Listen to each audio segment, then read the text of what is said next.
Hello and welcome to the Europe Conversation. I'm Stefan Grobe. My guest today is Dubravka Šuica, EU Commissioner for the Mediterranean.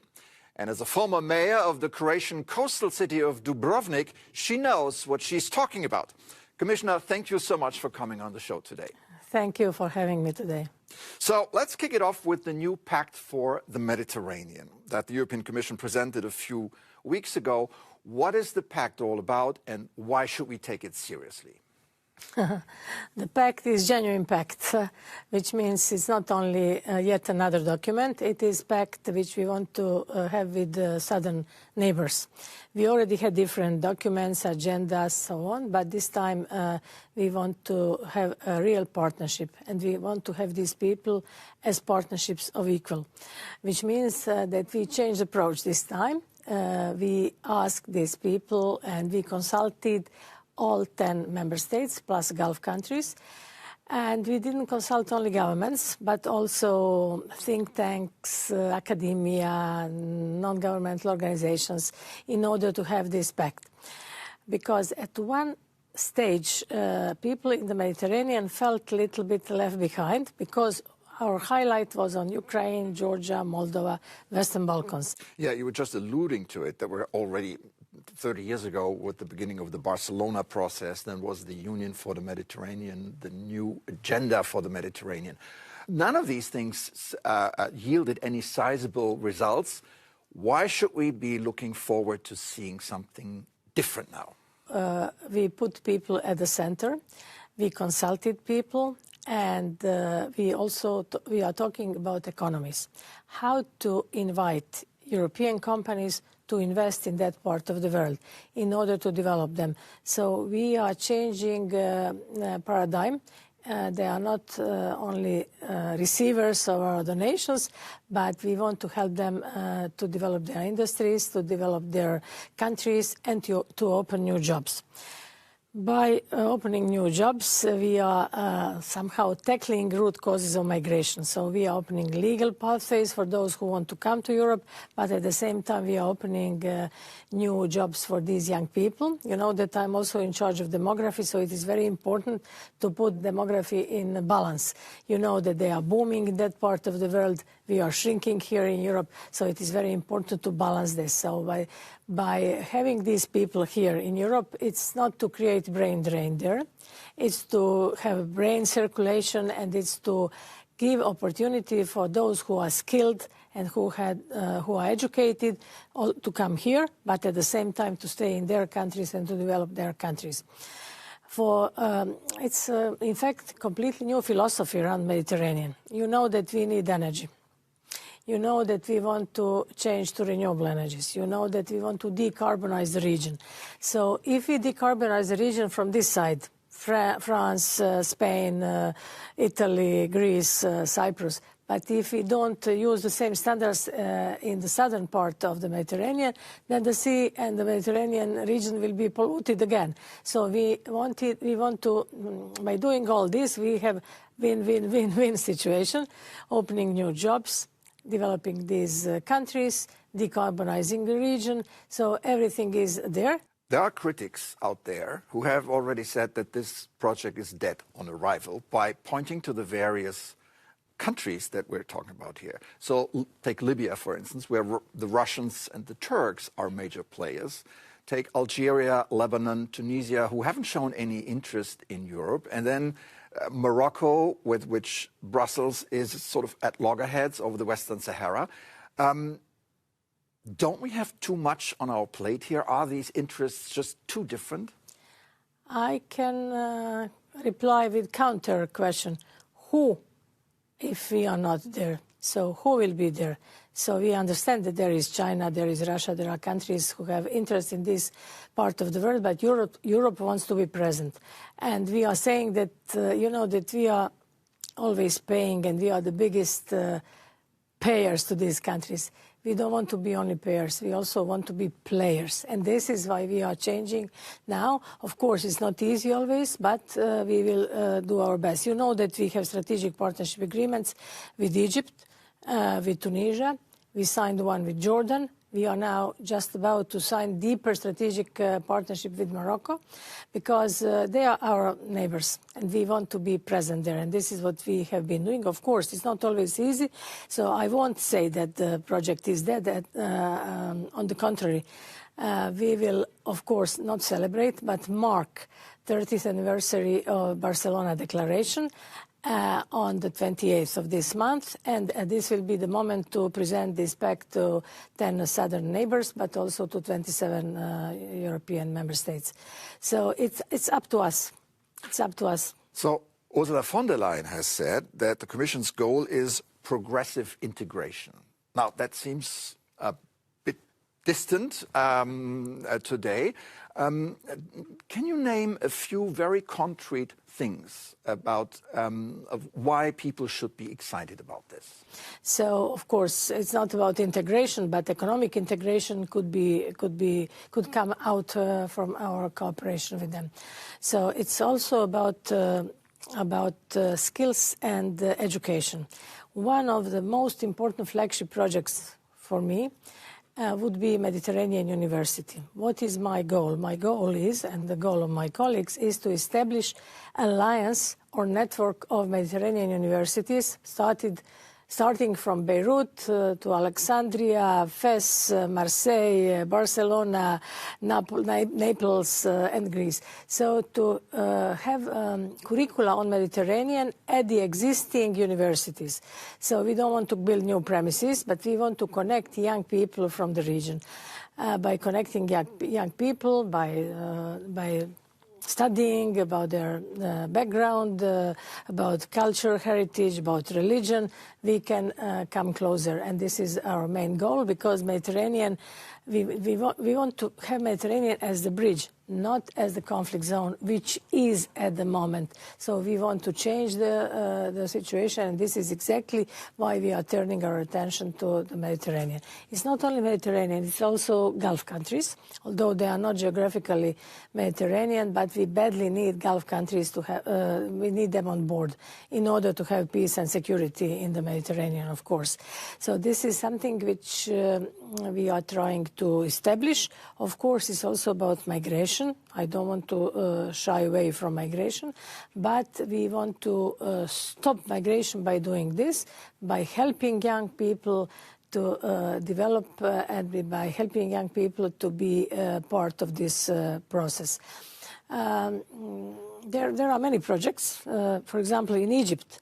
In Egypt, we pledged, European companies pledged, after we signed this comprehensive partnership agreement, we pledged 49 billion euros investments in Egypt. So same goes for Tunisia.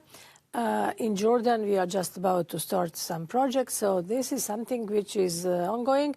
Morocco, you mentioned Morocco and Western Sahara. We found a solution, and we are on good terms with our colleagues in Morocco, and we are looking forward to deepening this agreement. Speaking of solutions, and let me now pivot to the Middle East, which is also part of the Mediterranean family. And I'm talking about, of course, the first meeting of the new group being established by the EU to support Palestinians, the Palestinian Authority, and the reconstruction of the Gaza Strip.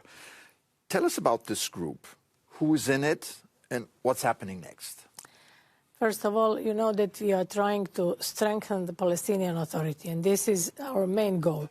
This is the reason why we invested from 2021 to 2024 1.3 billion euro, and now there is a new reform matrix program for this year, next year, and 27, 1.6 billion euro. Of course, this money will be dispersed upon conditions. Of course, conditions are reforms which they are obliged to do. What we are trying to do, there will be a Palestine donor group, and it will be established by the Commission in co-ownership with the Palestine Authority. So I will be chairing this group together with Mustafa, Prime Minister of Palestine. So Palestine Donor Group is a new platform where we will discuss their reforms. We will discuss what we can do to empower them to encourage them to be stronger than they are at the moment. Of course, Hamas is out of question. We don't talk to these people, only to the people of the Palestine Authority. So there will be, at this moment, so far as I know, there will be 60 participants, all 27 member states, plus plus the region, and some other people who were invited from our partner countries and allies. So we will be trying to show that Palestine Authority can at one point, or could at one point, take over some of the services in the country, not only West Bank, but also later in Gaza. Now, the Palestinian Authority is a kind of a controversial body, if I may say. The Gulf states, for example, that you mentioned, they don't trust it. How do you get along with these guys, and how do you pressure the Palestinian Authority to implement reform, good governance, transparency, fight against corruption, etc.? We need solutions. We have Hamas. We don't want to talk to Hamas. Then we need some regular authority, which is Palestine Authority for us. And as I told, the money which we are investing there is conditioned. And it's all the money which we pay for Palestine Authority is done under Pegasus mechanism, which means that none or no cent is being disbursed without conditions, reforms, and this is what we have been doing. So who, if we don't have them, so who will be in Palestine? We need someone. Also Israel, they need someone to talk. So who will sit at the table once the situation allows? Who will sit at the table? Palestine Authority plus Israel, but they need to be reformed, and this is our precondition. To say that the EU is divided over the Gaza situation is a kind of an understatement. So there are some countries that have recognized a Palestinian state, others haven't. Does that complicate your job and getting reconstruction going? Of course, it would be much easier if all of them recognize, but it won't change the situation. We have to reconstruct Gaza, but not only us. Europe cannot do it alone. This is why I said we need Gulf countries, but we also need the American administration. And this is something which we have to be open and clear on it. So now, as you know, we have this 20 points program, which means that we have to move forward. And this is the only way. Of course, we need Israel to have on board. We need them to release tax revenues for Palestine people, which is not the case. We need many different commitments also from Israel. Of course, they are not in favor of two-state solution, but little by little they need to say what do they want in the end. That ceasefire agreement that was established under the auspices of the Trump administration stipulates a board of peace. Will the EU have a seat at that table? If we talk about fair play, then we should have a seat in this peace board for sure, because, as I said, we are the biggest, not only donors, but the biggest payers, and we are the ones who are involved, and they are our neighbors. We are the closest neighbors. So I think that we should have a place in this board. Which basically means Trump hasn't said, sit over here. Let's see. Yet. Let's see. This will happen. Do you have, when talking about the reconstruction of Gaza, do you have an idea about the timeline, about the money that needs to be moved and invested, ballpark number? It was not by coincidence that Gulf countries are mentioned, so we need Arab countries, Gulf countries to be on board. We need them to invest, and I'm sure that they will do it. Of course, we will also do our part, but Europe cannot do it alone, as I told you. And we are looking forward to this ceasefire to hold first. If this ceasefire holds, then we can talk about reconstruction, and I think that there will be a lot of money from different world financial institutions who will come on board. It's also about World Bank, it's about European Investment Bank, it's about EBRD. So all institutions should be on board. Now, all of this can only work if Israel and Hamas respect the ceasefire agreement that we just talked about. I think the most crucial point here is the disarmament of Hamas. Will Hamas render the weapons? Do you see this coming anytime soon? I cannot tell you whether this will happen or not, but I think that this should happen, because without laying down the weapons from Hamas side, I don't think that there will be a ceasefire. So I'm sure that the world should pressure, not only us for European Union, but also Americans should pressure Hamas to do it. Commissioner, you're also in charge of demography, and I've looked at the description of your official mission, and it says there that you're responsible for, and I quote, steering the implementation of the demography toolbox to help member states address their demographic challenges. So what is in your demographic toolbox? There is a lot. First, it's about women and families who should be in the labor market. When we talk about demography here in Europe, we talk from a competitive angle, because we are not talking about birth rates, mortality rates. It's member state competence according to the treaty. But we have to, at this moment, there are 8 million European women who are not in the labor market because they have to take care about their kid or about their parent. So we want to have all women in the labor market. Second, we want to have all youngsters to be in the labor market, not anymore those not in education, not in employment, so-called needs. But the problem is that they have diploma, but their diploma don't match to the needs of the labor market. We have new jobs, digital jobs, artificial intelligence, and green jobs. So they need to be adapted, and this is the reason why we reskill and upskill them. Then there is a key problem, which is if we retire too early. If we retire too early, we create brain drain. So this is also member state competence. You know what happened in France when they started changing this pension age, gilet jaune, from 62 to 64.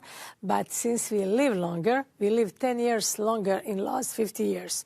In Europe, we live 10 years longer, so we have to work longer. This is not very opportune for politicians to say, but this is something which we have to adapt our life expectancy to the working age. And this is that all our laws and our legislation is adapted only to 65, 70, but not to 80, 90, 100, which is now the case. And when we use all these three, women, youngsters, and those who don't go early to retirement, we still need people in European labor market. And then there is fourth pillar, which is legal migration. So human capital is precious, and unfortunately we miss this human capital. We have a projection. If each and every European woman in the next 5 years who is in reproductive age would have 5 kids. I don't know whether it's biologically possible, but in 5 years, 5 kids. If this happens, these kids will be ready for labor market in 20 to 25 years. In the meantime, China, India, our allies in America, they are booming, and European competitiveness is being decreased. And this is the reason why we badly need people and human capital. Yeah. On this population decline in the EU, what are the reasons, and are there regional disparities? There are regional disparities, but the reasons are sociological, philosophical. There is no black and white reply.